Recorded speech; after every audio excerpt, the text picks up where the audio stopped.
Travis Gillespie. In the last video, we created scatter plots, scatter plots, all that they really are, it's a way to take data and visually look at it and see structure and pattern, and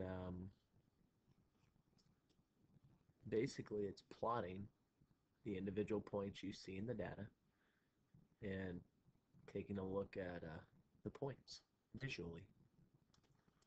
It's all the points plotted are sort of scattered around.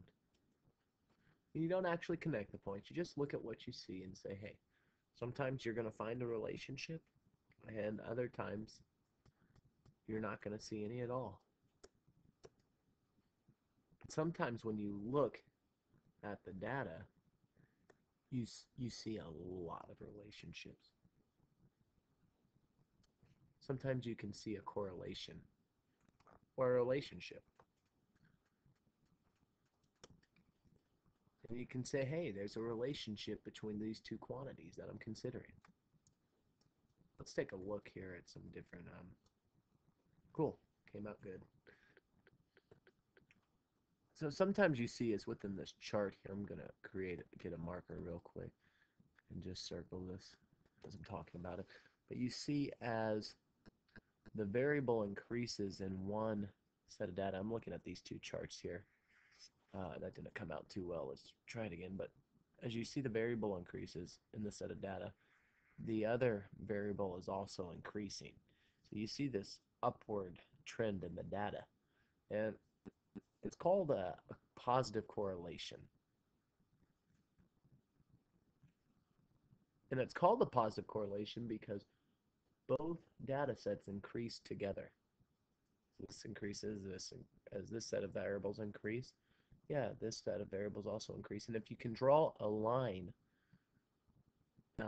through kind of the points of best fit, which here in this case you do, and if that line that you plot, it best fits the data and it's going up, so the line of best fit is moving upward, and it's called a positive correlation. So we've talked about correlation so far, and also a line of best fit. I spelled correlation wrong. It should be T-I-O-N. And line of best fit. So there are two types of positive correlation. And the two types we're talking about is sometimes the data sets are really close together as they're moving upward in their upward trend. And if they're really clustered together, you can really notice this correlation between the data points. It's called a strong positive correlation. However, on the other hand, sometimes you'll see that positive correlation, you'll see the trend moving upward, but the data, it's spread out, it's thin. So you still believe it's a positive correlation. You can draw a line of best fit. However, the data points are not as strong. So you end up calling this a weak positive correlation. However, sometimes you'll see data and the data is not moving in an upward trend. It looks like it's moving in a downward trend.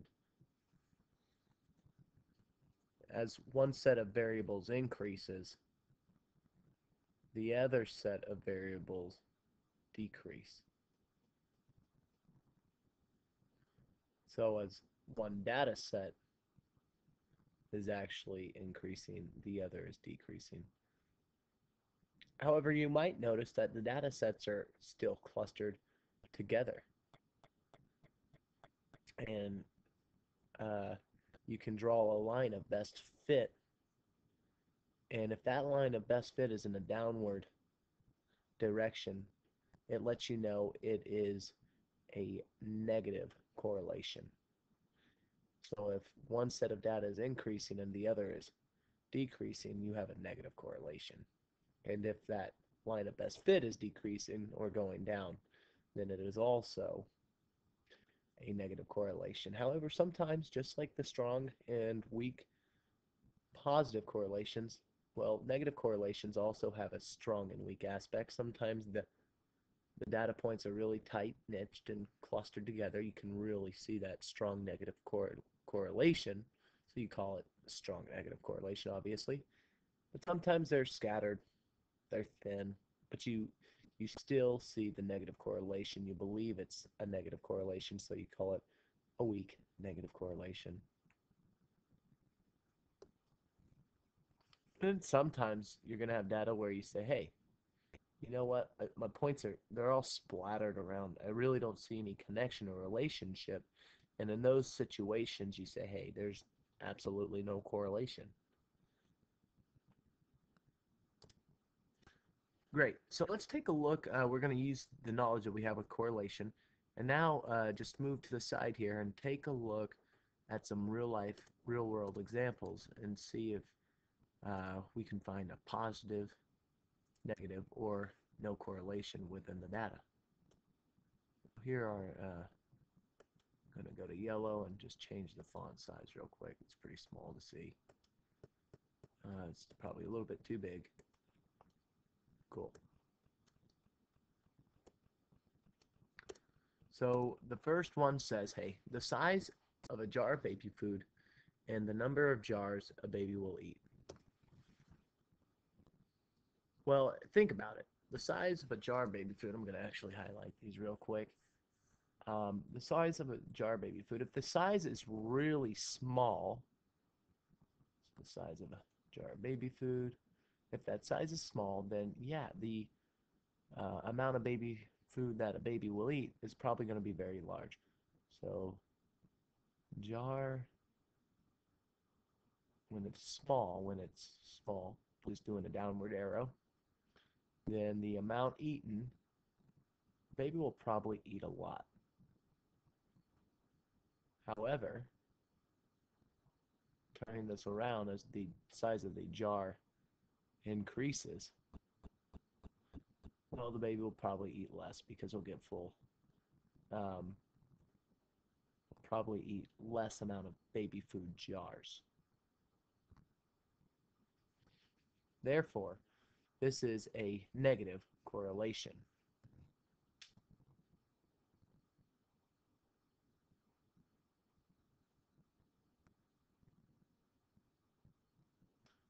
So let's look at the next one here. I'm going to change my pen up. I like changing these pens and just trying the new styles out.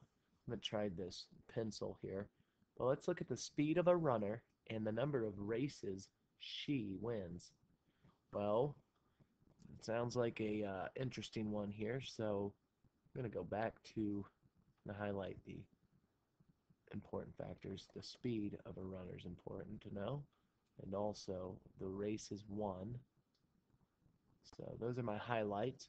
So let's think about these. Well, the speed of a runner, as the value increases, the number of races should also increase that are won. Um, compare, think about a slower runner. If this person were slower, then they would probably not win as many races. So going back to my chart here is speed increases, hopefully the number of races will also increase. So wins should also increase. The faster the person, the more they win. Then the size of a person and the number of fingers he has. This should be an S at the end. Looks like it got cut off. So the size of a person and the number of fingers that he has, well, that really doesn't make sense because there is no relationship between the size of a person and the number of fingers that he has. All people, um, and in fact, not all, but most people are born with 10 fingers, and that's unless maybe they get a finger cut off somehow, or maybe they are born without 10 fingers, or some other situation or scenario. Cool, but this is correlation, and this is how you actually look at the different types of correlation.